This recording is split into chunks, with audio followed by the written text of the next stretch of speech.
Good morning, everybody. Good to see you this morning. Good morning. Good morning, fine folk, sir. All right.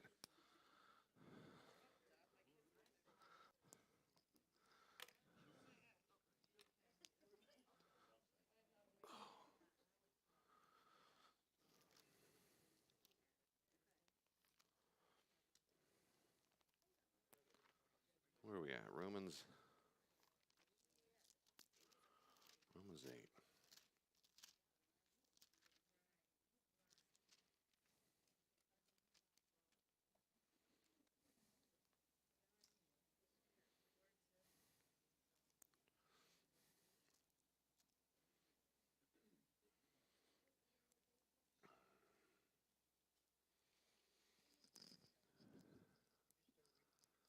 Well, in Romans chapter 8. Any questions or comments about Romans so far? Anything? You like it? Good. I'm glad you like it, Lori. Good, good. Good. Any questions for me? Comments? Good morning. Y'all come closer. These are the holy elect right here. The saints, the called ones. The called ones or cold ones, either one. Called or cold. No questions, comments, anything at all about Romans? Romans 8. Romans 8. Our teacher just got here. So come on up, Brandon. Bring it. Romans 8. What I'm going to do today is we're going to cover the next 4 chapters today. I'm kidding, we're not. What I'd like to do is finish Romans 8 today. And if we get to Romans 9, that's fine. Everybody in scholarship, well, I mean, probably forever, knows that Romans 9 through 11 is one long thought unit. Romans 9 through 11. And so if we don't start Romans 9 today, that's okay because we'll hit the ground running next time. But we'll see. But today I want to finish Romans chapter 8, and it might take us a little bit of time to finish it. I hope you're not too discouraged if you want to move fast, because today we're going to talk some about predestination and so forth. And then, of course, we'll talk about that more in Romans 9 through 11, because a good bit of that is mentioned in Romans 9 through 11. So that's what we're doing today. We're going to finish Romans chapter 8, hopefully. But again, feel free to discuss questions. Are all the lights up, buddy? Okay, thank you. Make sure that was all. Well, thank you so much. All right, well, let's get started then, since there were no questions. Romans 8. I want to start back in Romans 8. We'll do in 28. But just do not forget, please, what's going on in Romans 8:18 and the following. Paul's talking about how all the sufferings that go through in life, when they're compared to the glory that is to come, and most scholars concur that glory almost always is shorthand for either the presence of God, glorious, or even more specific, a glorious body that we will receive. That is to say, resurrected bodies. And so both are probably in view. And Paul's point is saying when you compare to what we go through now to that glorious state in which we will be, not worth comparing. It's not worth comparing at all. Not only are we going through all this, and it's so horrible, it's so bad in us, we don't always know what to say in prayer. But praise God, he says, who speaks on our behalf? Holy Spirit says we can go through our own sufferings. Not only are we going through sufferings, the Spirit says, don't give up. Spirit's going to help you through that. Creation itself, poetically, metaphorically, it's crying out, please, I can't wait for these sons and daughters of God to be transformed so I get transformed. Remember that's in verse 21. Man, I can't wait to see the children of God. It's amazing with everybody. Oh, we just can't wait. And that's hope we're all saved. So, well, actually, I did it backwards, didn't I? Yeah, sorry. So creation is looking for that. Then our own words were the Spirit searches our hearts and minds, verse 26 and 27. Let us know the will of God. And so the overarching context right now and thought that Paul's making, to remind you from last week, is that we know that the creation itself is in bad state, but God's going to redeem it, and there is an end goal. There is a result. That's very important.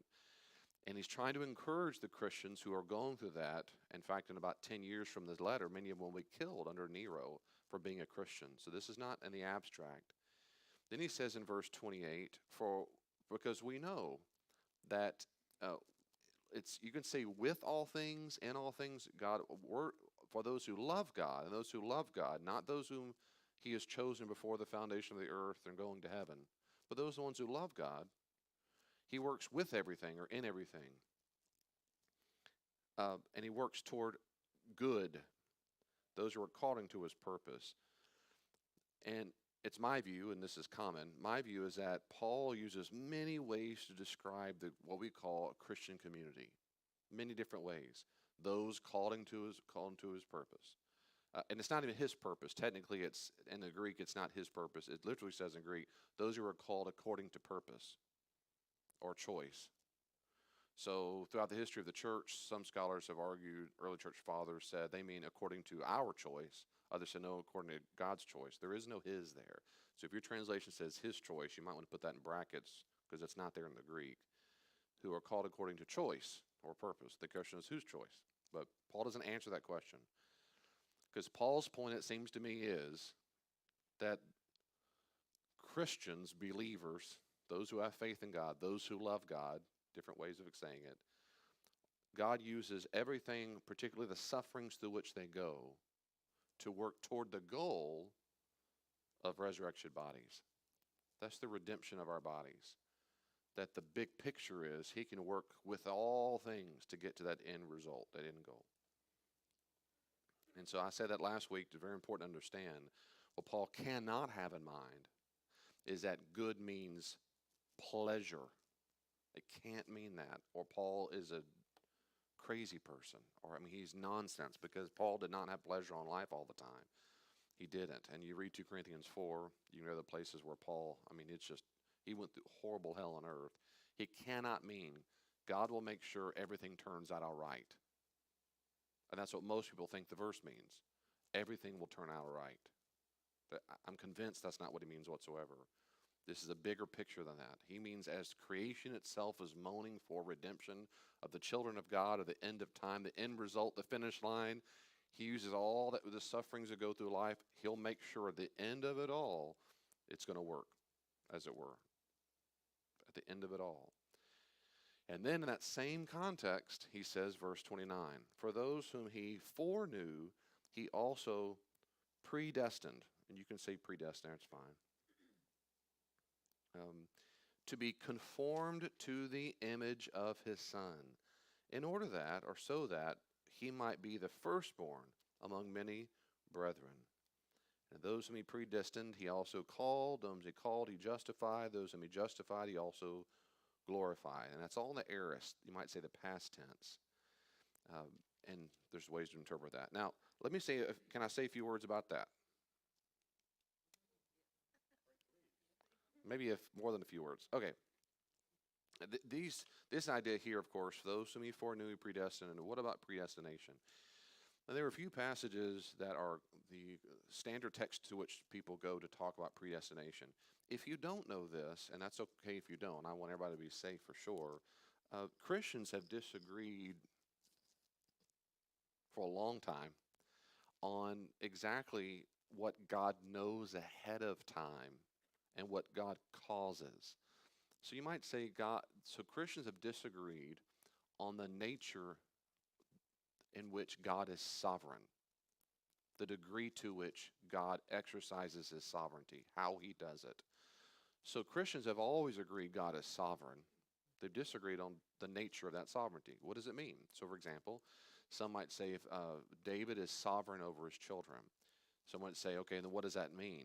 Well, they say it clearly means He causes His children to do everything they do, or else He's not sovereign. Others will say, no.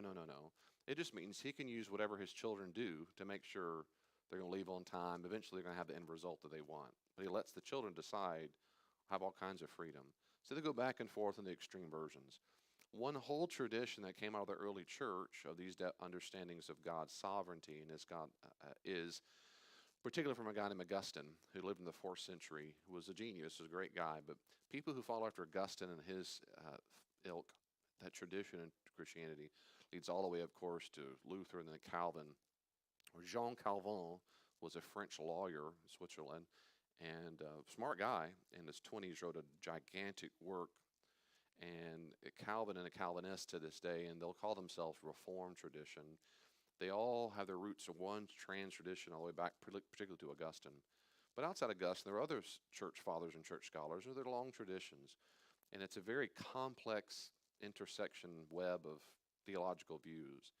But to be real simplistic about it, in general today, you'll meet people who say Presbyterian. Historic grade A Presbyterians are Calvinistic or Reformed. Baptist historically were both and, so you have a huge movement of Calvinist or Reformed in the Baptist movement, and those that were not. In fact, they joined together about 100 years ago. But you'll find certain people, if you go to certain churches, you can tell certain key thinkers today are popular in the church world, are very much Calvinist Reformed. They represent a small section. I'm not implying anything. Calvinist Reform represent all the way from Augustine, all the way down to Augustine. They represent a small minority amongst Christians around the globe. So if there are over 2 billion Christians on the planet, a small portion of that pie are Calvinist or Reformed. And they have a very, very high view of God's sovereignty, which means when they say words like God is sovereign, they mean things like, or it implies that God has, he sets up the world in such a way that whatever occurs, God willed it. He sets up the world in such a way that whatever occurs, God willed it. And that's a nutshell. Now, there's different kinds of Calvinists, hyper-Calvinists, different Reform. I'm not going all that right now. But that is one strand. It's one tradition. And if you're in certain denominations today, it seems like that's everybody, but it's not. It's on the global scale, it's a small portion of the pie. Most Christians in the world are not Reformed or Calvinist.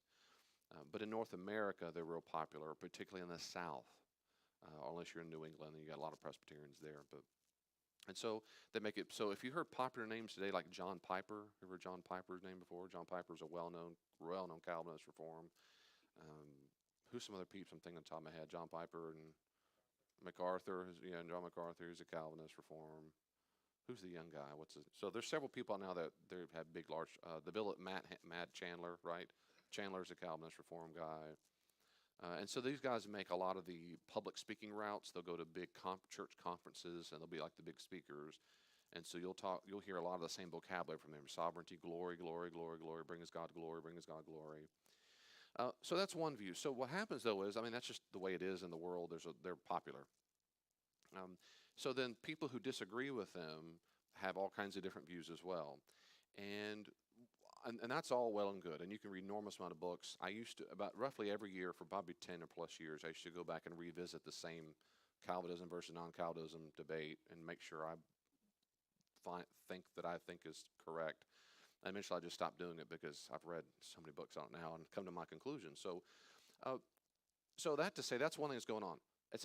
I bring that up because if you don't know that, that's why I bring this up now. Some of y'all have a real burning issue about determinism, Calvinism. Some of you never even heard of it, and that's fine. In my opinion, that's fine. What I do care about is the Scripture, and I do care about that a lot, and so do the average Calvinist Reform. So what I care about the most is not trying to debate people who have the view. I'm most interested in trying to understand the text in historical context. And then so this is David's view. As you're getting to know me more and more, I do the very best job. I think I do the very best job that I consciously can, not to come to the text wanting it to say something. I do the very best job I can. That's why I went to school for 12 years, advanced degrees, is trying to, as it were, time travel to say, how did they understand this? If they heard this, what's the point? What's the genre back then? And then we draw conclusions based on that. And so my radar is very sensitive to people who say, well, it's like Calvin said, or it's like Augustine said, or it's like what David Pendergrass said. That's cool. What did Paul say? What did Jesus say? What did they say? Well, it's just like what Augustine, he's a good guy. But is that what Paul meant in the first century?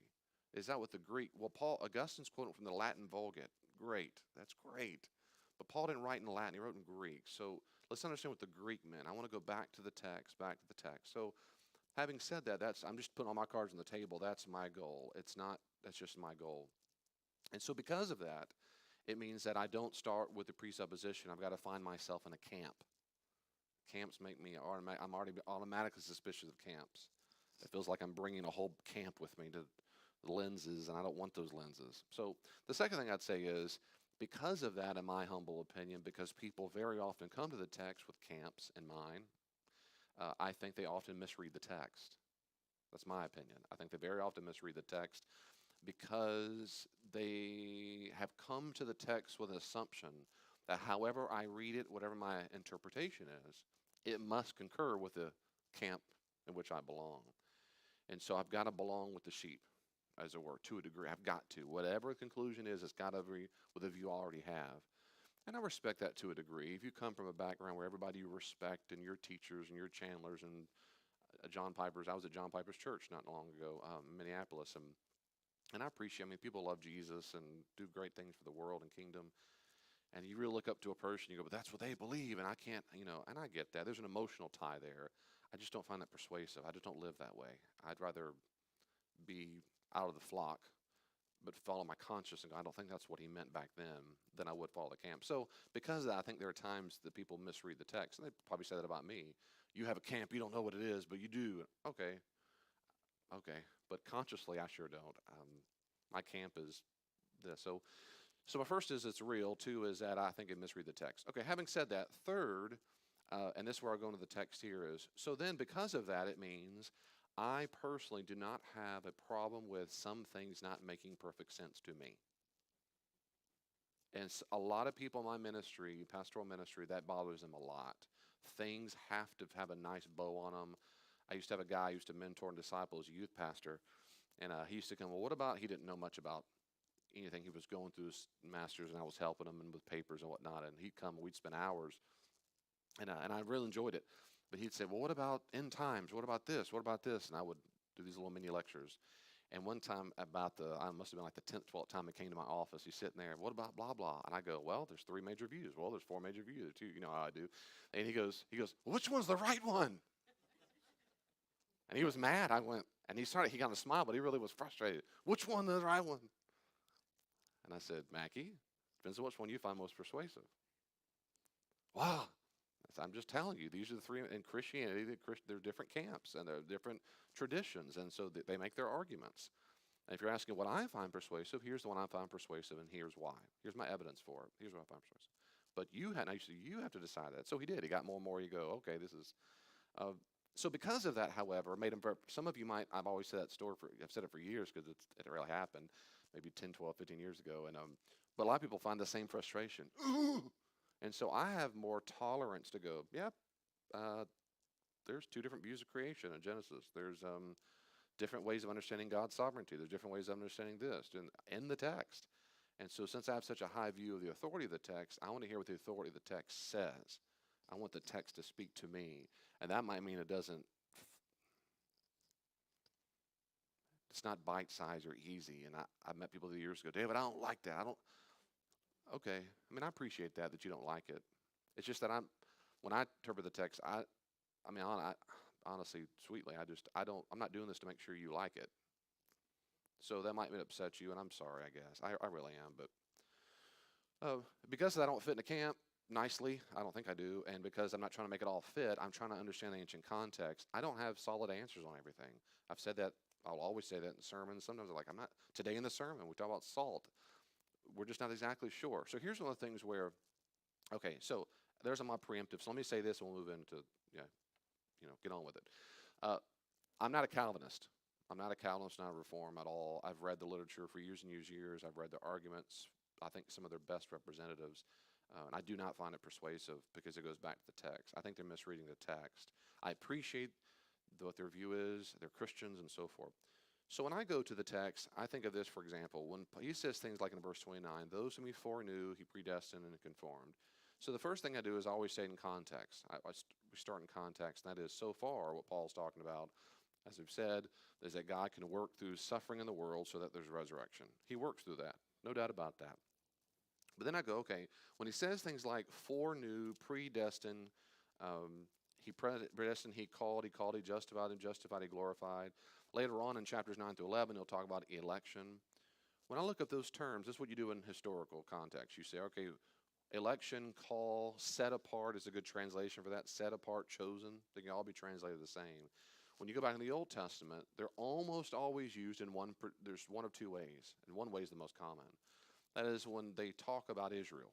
For example, if you go to Deuteronomy 4:3, and you have many 7 rather, and many other places where it says, "And you are my chosen, you are my chosen people, you're my elect. I will bring you out of Egypt. You are my chosen."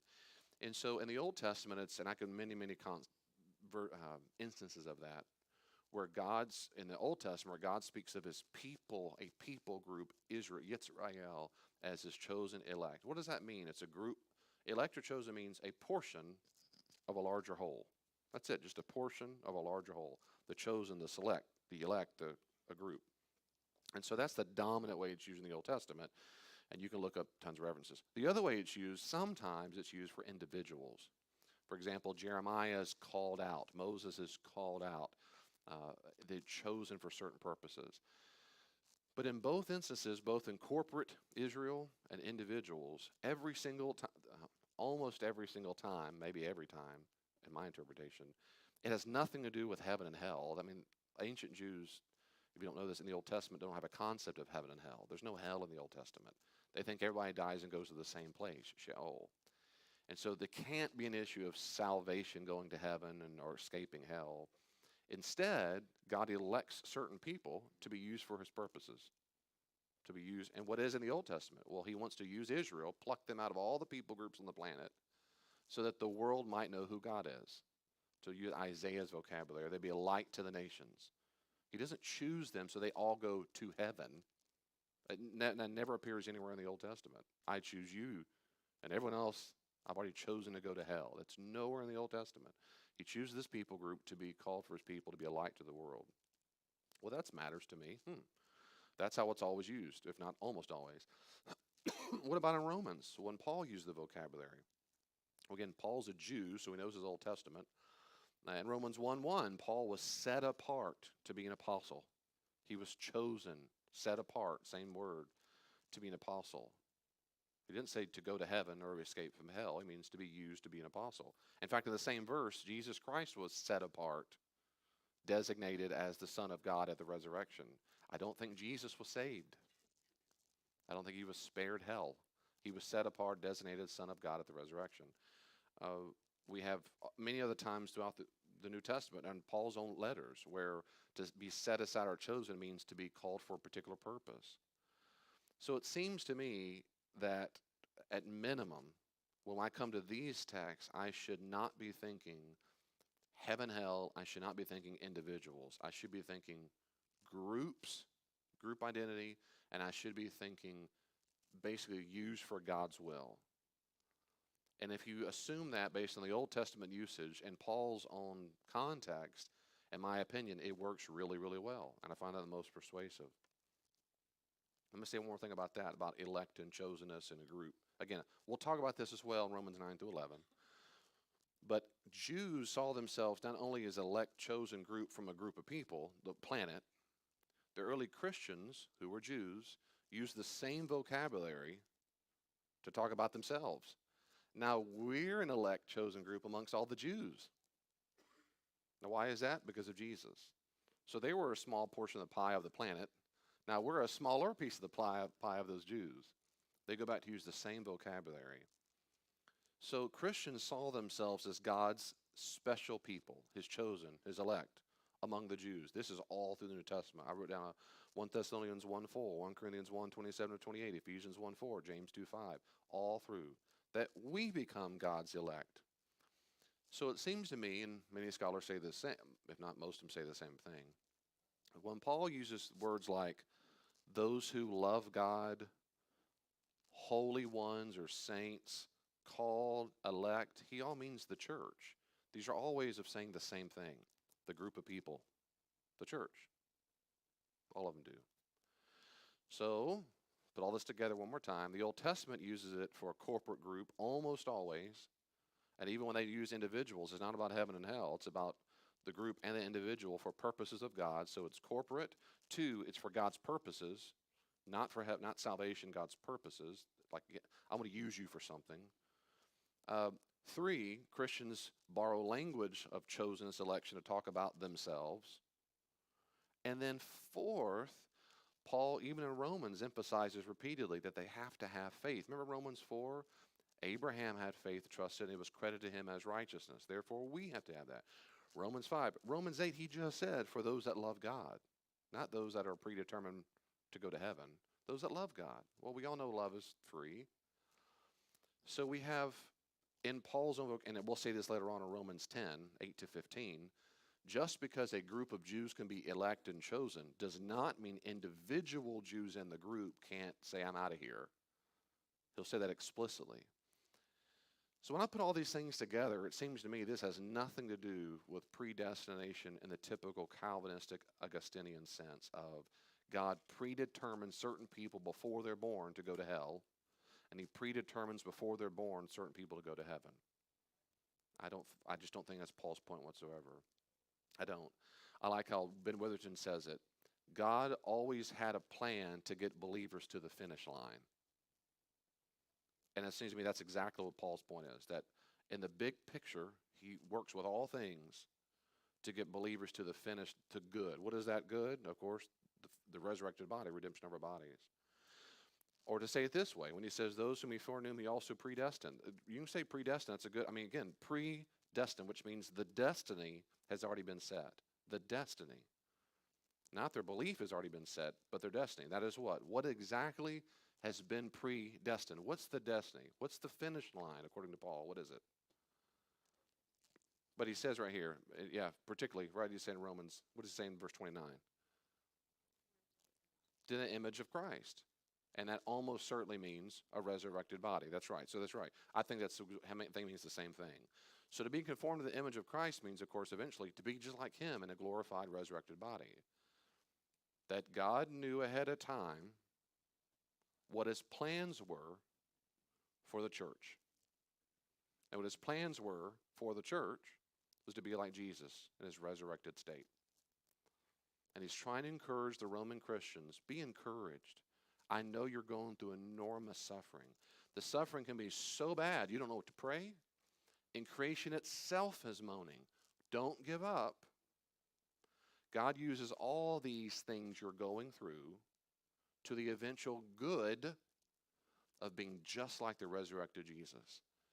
And he's not surprised by the sufferings.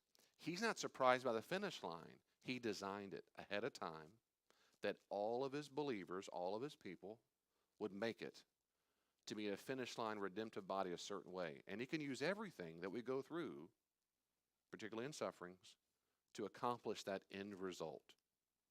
And that, of course, is to be conformed to the image of his son. Let me pause there. Yes, ma'am.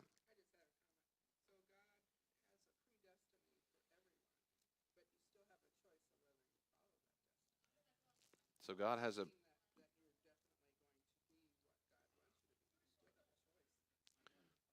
So you're saying people still have a choice of what you're going to follow, though God has a predestination. He has a predestiny, or that people still have a choice to follow.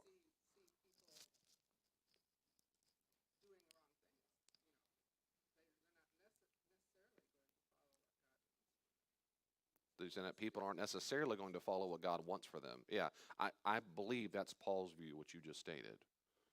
That God the Father said, I know what I want to accomplish at the end of time for all the believers, and that is to be resurrected in a glorious state like Jesus. That's what I want.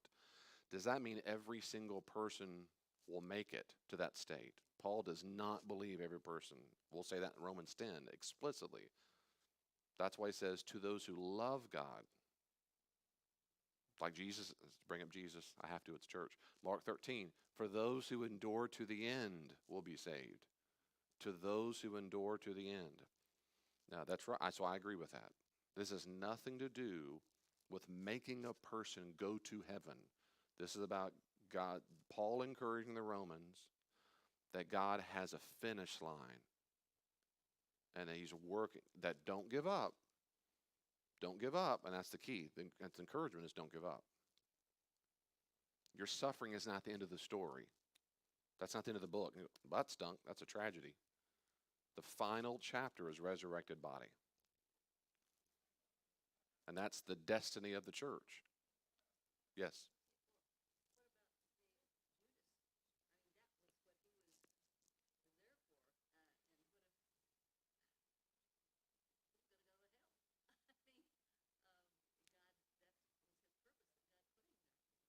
Yeah, so what about Judas? Judas is going to hell. That's why God put him there. Good question. On that particular issue, I think Paul has nothing to say. So I don't think that's Paul's point here whatsoever. I don't. The second thing I would say is, even if I've asked Paul, Paul, what would you do with Judas? I still think Paul would say, sure, Judas was used by God to accomplish his purposes, which is exactly how it's used in the Gospels, which is to hand over the Son of Man to sinful men. That is, he was not used to go to hell. He was used in the divine plan to accomplish what God wanted. Paul has no problem with that. I don't either.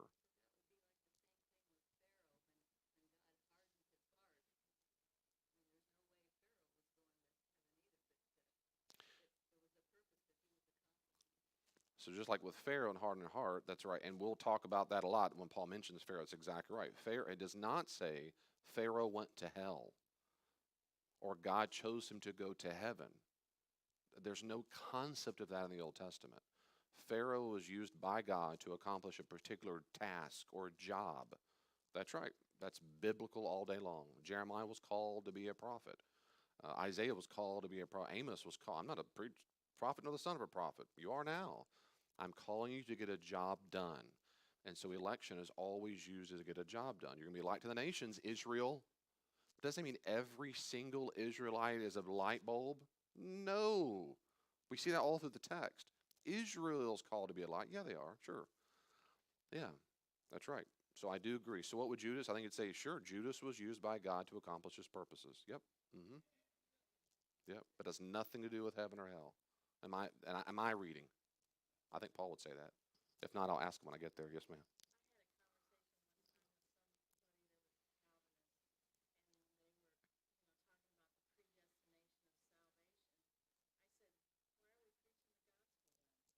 Yeah. So that's a common question. So why are we preaching the gospel if already predestined? They will say in response to that is because God can foreordain that your sharing the gospel is what He uses to regenerate their hearts to go to heaven.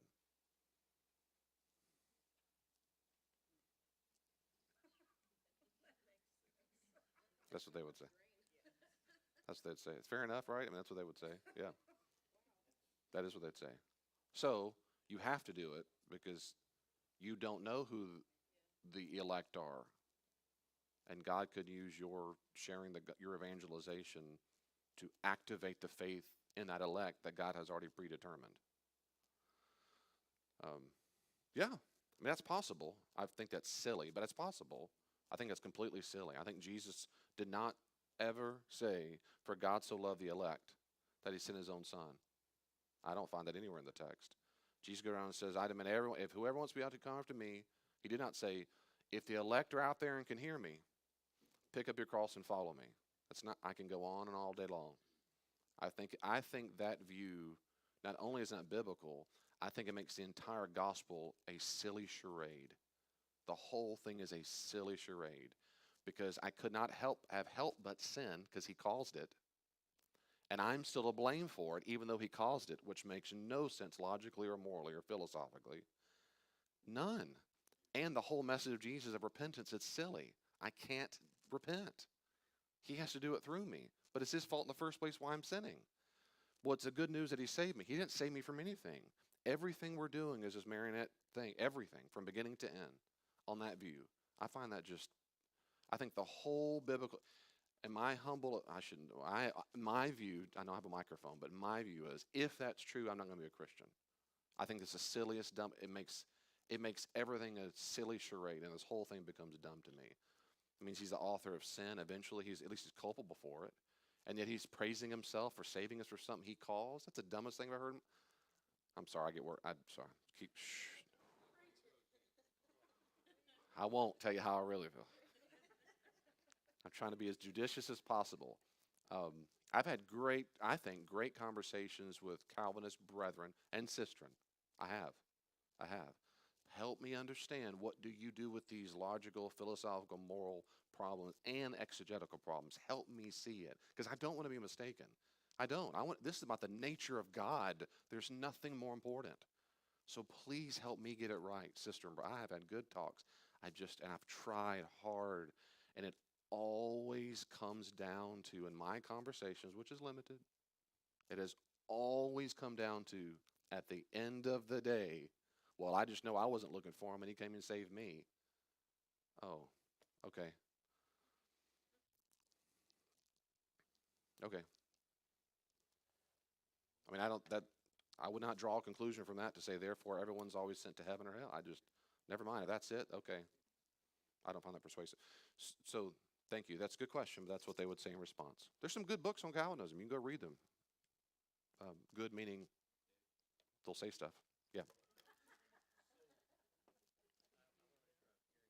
Yes.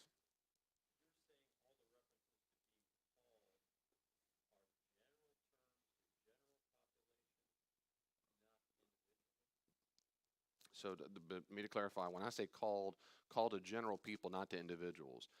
Well, yes and no. That that I think Paul is using called in a typical Old Testament sense, which is more like remnant theology. There's a group of people amongst a greater population that God has chosen to use for his purposes. In the Old Testament, that was, we'd say, Jews. In the New Testament, it's Christians.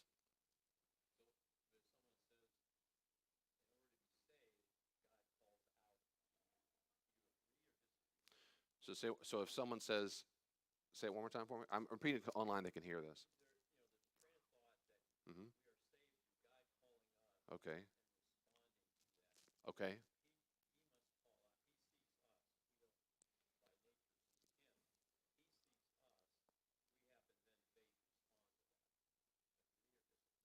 So there's a train of thought in Christianity. That's right. There is that that to be saved is responding to a call God put on my life, and I've heard that like in John's Gospel, if I be lifted up, all people, and I call them into myself, and so forth. That's to say, yeah, I find that unpersuasive. I don't think that's John's point at all, and I do not think call means irresistibly draw me to Him. That's what Calvin believed. Means okay. They would okay. Let one step, one step. That's good. This is good. So to say irresistible is not necessarily irresistible, because to say you're called, right? So to be called means you said it doesn't have to be irresistible.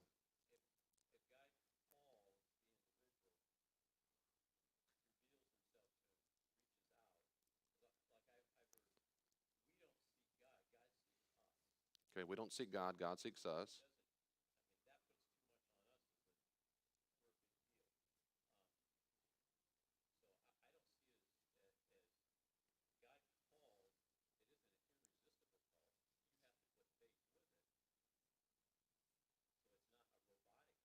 Okay, so you have to put faith with it. It's not a robotic thing. A typical Calvinist reform would say the faith you just mentioned isn't your faith. God gives you that faith.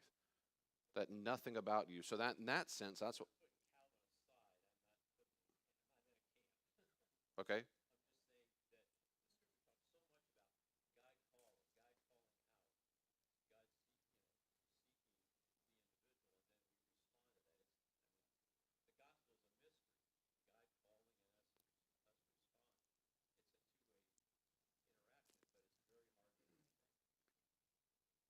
So yeah, the Scripture does talk about God seeking out, God calling. It's just that I agree that I've heard many times through church life is God calls us and we respond. I disagree with that vocabulary, because that vocabulary assumes that the saving process of, you might say, simply speaking, heaven, hell, initiated with God's calling. What I'm saying is, in the New Testament, I do not see that to be the case. So I don't use the word call unless I mean what Paul meant by call, which is Old Testament call, which means he uses a group of people for his purposes. The vocabulary, I'll say it this way, The vocabulary that I've heard through church all my life, not here, but in my church all my life, particularly in the Baptist world, that God calls his people, that arises from Calvinism. And that's why I keep bringing up Calvinism. That God calls certain people, they got to respond in faith. That arises from that. So when Paul says that, he does not use that in vocabulary of salvation. He himself says in Romans 1, he was called or set apart to be an apostle, not go to heaven. So he thinks calling for job description, it's like being conscripted. I'm thinking of John in the military. Called means to be conscripted to the military. There's one mission you got to get accomplished. I've been called you. Oh, the pastor's calling. That's exactly why I call for other reasons. What does he want? Nothing. I just want to pray for you.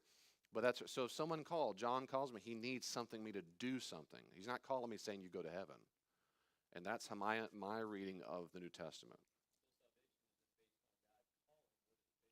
Good. So salvation is not based on God's calling. What is it based on? God's salvation is based on his forgiving humans at his discretion. And in the New Testament, the only way we know, according to the New Testament, that we have received that forgiveness is if and when we respond positively to the gospel. And to say it there, but his way is when we have faith in, we put our trust in the good news of Jesus. When we respond to the gospel, we have faith in him, and that's how we know God has forgiven us.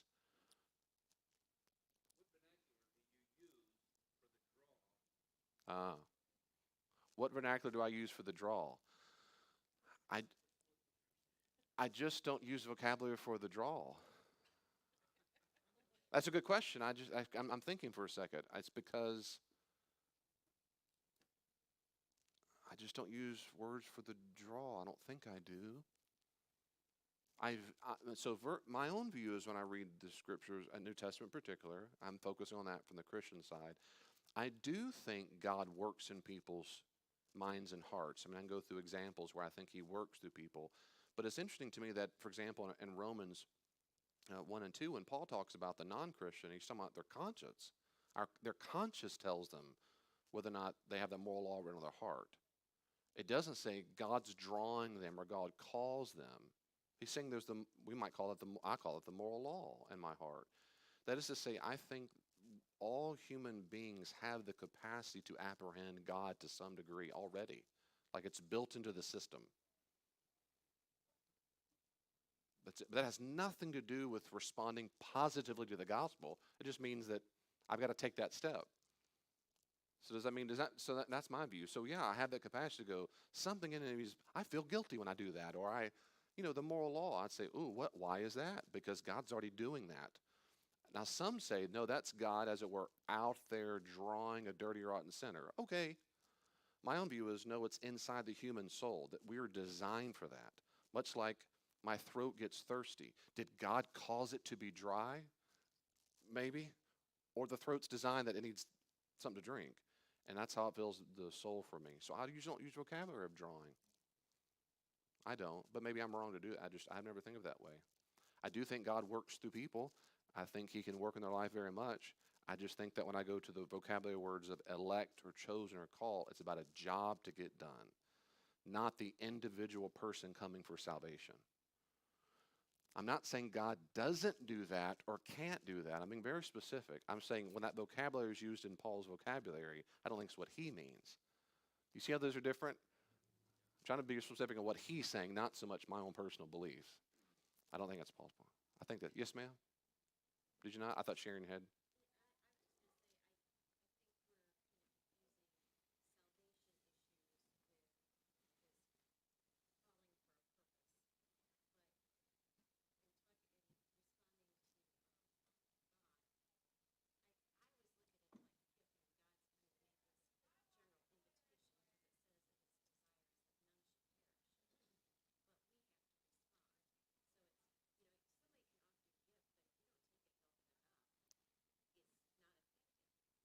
Right. So another text, Paul, in other places, not in Romans, Paul talks about, like to Timothy and so forth. That's right. That God does not want anyone to perish, but he wants everyone to come in faith. That's what he wants. I concur. That is what Paul's view is about salvation. I don't think it's his point here. I agree. And I'm not fussing, but notice how this whole time we talk about salvation, and I've been saying that's not Paul's point. We're still talking about salvation. We're still talking about heaven and hell, but that's not his point at all. At least that's my view. I don't think he's at all talking about heaven and hell. I think he's talking about something very different, which is when Paul's saying when God looks at the church, they're like ancient Israel was amongst all the people. They're a chosen group to do what? Go to heaven. No, that's not what I said. To be conformed to the image of the Son. There's a group of people I'm going to use on my purposes, and the end result is they get a resurrected body.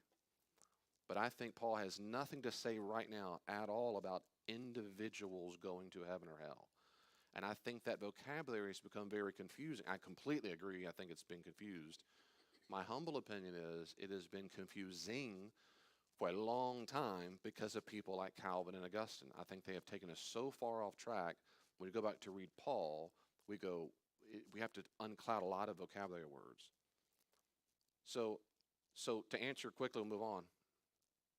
So what saves us? God does through his son Jesus. Should we have to respond to that? Yes. Yes, it's called have faith, believe, trust. Yes. Do we save ourselves? Never in a billion years. It can't happen. No. Is that Paul's point here? I think absolutely not. That's not Paul's point here, I think, at all. Instead, it's about people who have a destiny ahead of them, which is the church. This is good news for me, us,